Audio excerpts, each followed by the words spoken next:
Yeah. So, off the top of your head, do you have any testimonies or stories that you want to share here about, a minister that was impacted, or a story that they shared, or anything, how it's impacted you personally? Yeah, absolutely. Probably the most recent one that made the most impact was a ministry from Baltimore called New Life. And he came up about 2 months ago saying he only heard about it a month earlier. And he came in there to check it out. And he just walked around just like his jaw hit the floor, and he couldn't comprehend what was going on there right away.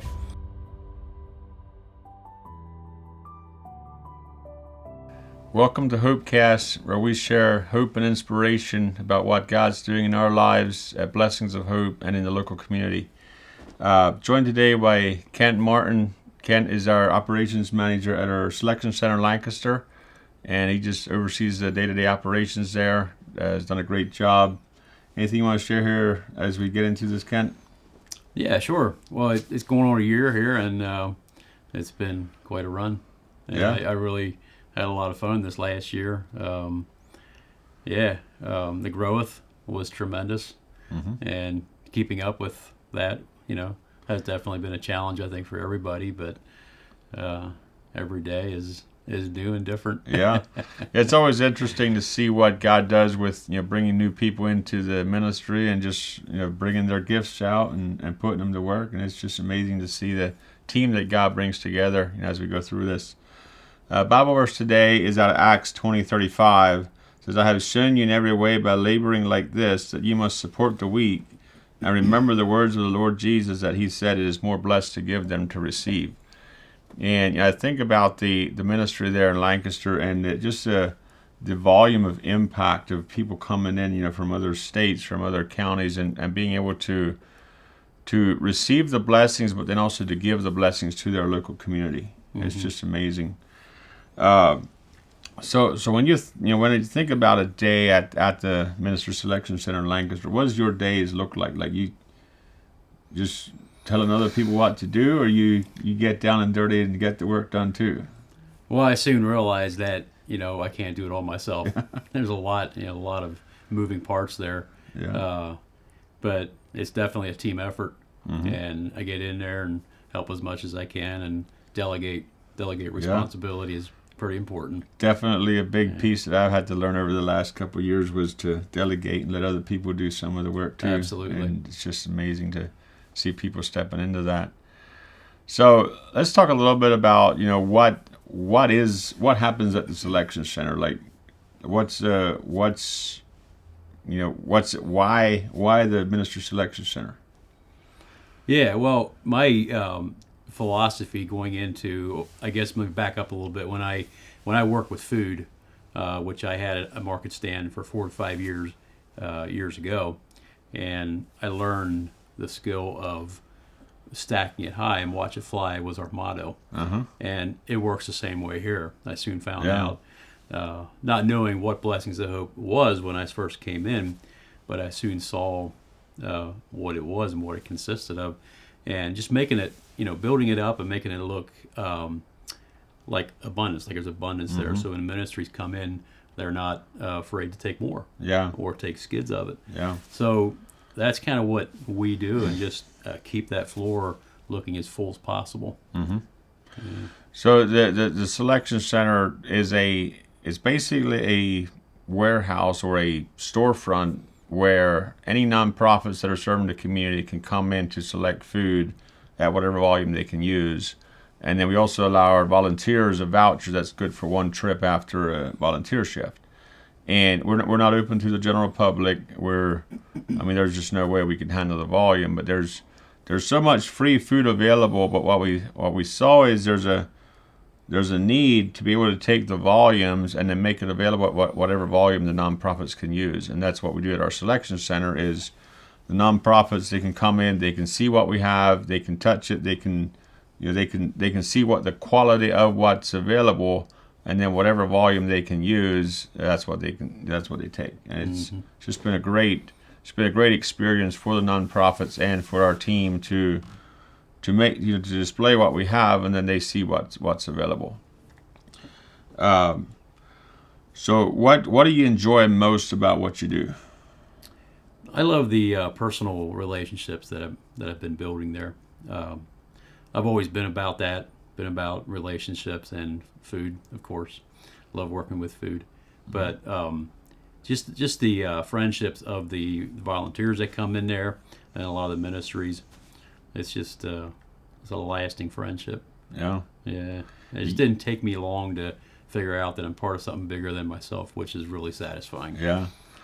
Yeah, it's I mean, I had worked some into that in 2018. It was, you get to know the people that come in, you get to Yeah. know their ministry, you get to know their impact, and it feels like you're a part of it. Absolutely. Yeah.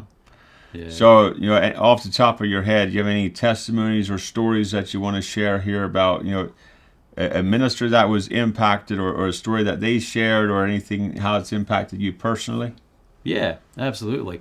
Probably the most recent one that made the most impact was a ministry from Baltimore called New Life, and he came up about 2 months ago saying he only heard about it a month earlier, and he came in there to check it out, and he just walked around just like his jaw hit the floor, and he couldn't comprehend what was going on there right away.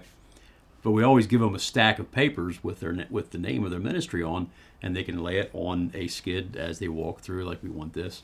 He was like a kid in a candy store. He started putting, Wow. papers all over skids, and we soon realized he only had a 14 skid truck, and we had to pull him back. But it's Wow. like he was torn as to which one Yeah. to pull away. Wow. And he's been back every week since, and Wow. went up to semi-load, from a single axle up to a semi-load, and yeah, just a relationship that was built with them. So he goes back to Baltimore and feeds 400 to 500 people every week. Wow. So that's Wow. been great, and that's Yeah. just one out of Yeah. many. Yeah. There's over 1,400 organizations that we serve with food in 2023. It's Wow, just yeah. amazing to see how that's grown. I mean, 2018, I'm reminded of a story that happened back then, which was there was a lady that was going through our selection center. She saw one can of turkey gravy, and she decided to take it along. This was just before Thanksgiving. She took it back to her, at first she was like, what can I do with one can of turkey gravy? She took it back to her food bank, and this lady coming through the line saw this can of turkey gravy, and she broke down crying. She said she had everything she needed for Thanksgiving except gravy. And it was just amazing to see how God, put it on this lady's heart to still take it, even if it was just one can, and how he got it to the right person and touched her in a time just before Thanksgiving like that, Sure. to complete her meal. It was just, it's amazing to see what God does, as we keep growing, as we keep reaching into other people's lives. Yeah.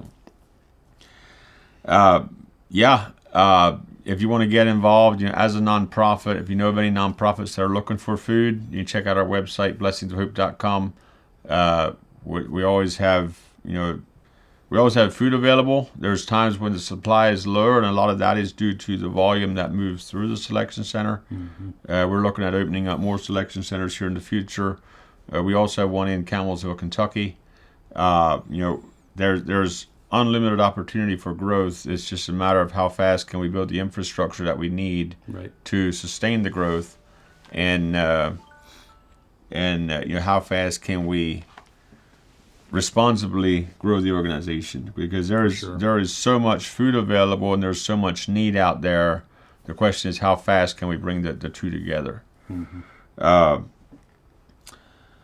Any other stories that you want to share here? Any other experiences, as we wrap this up? That's all that comes to my mind now. But Yeah. There's always new stories coming in. It's just amazing to hear them as they come up. mm-hmm. Quote I have for today is, the happiest people, or those who are the happiest, are the ones that do the most for others. And there's something to that, where if you're doing something for somebody else, if you're helping somebody out in their time of need, that's there's a feeling that goes with that you can't buy. I mean, there's just such a satisfaction that goes with that. And if you're struggling with depression, if you're struggling with just feeling lonely, reach out to somebody, because there's somebody that can be impacted by that. And it's just amazing to see how God set things up that we can be there for each other and make an impact in each other's lives. Yep. There's times you give, and then there's also times to receive, and it's both of them are important as you go through life. With that, anything to share as we finalize here? Anything that came up in the last couple minutes? I mean, if not, that's fine. Thank you for joining us. Thank you for being a part of the ministry here, being a part of our lives. Thank you, Kent, for what you do and leading the team there at Lancaster. And excited to see what God will continue to do there, and bring the right people in to continue building the vision. God bless you. Thank you for watching. And you check out our website, blessingsofhope.com. And remember that you can bring hope to the people that you meet every day. Thank you for watching this episode of HopeCast. We hope you enjoyed it. Check out all the links in the description below, and don't forget to like and subscribe.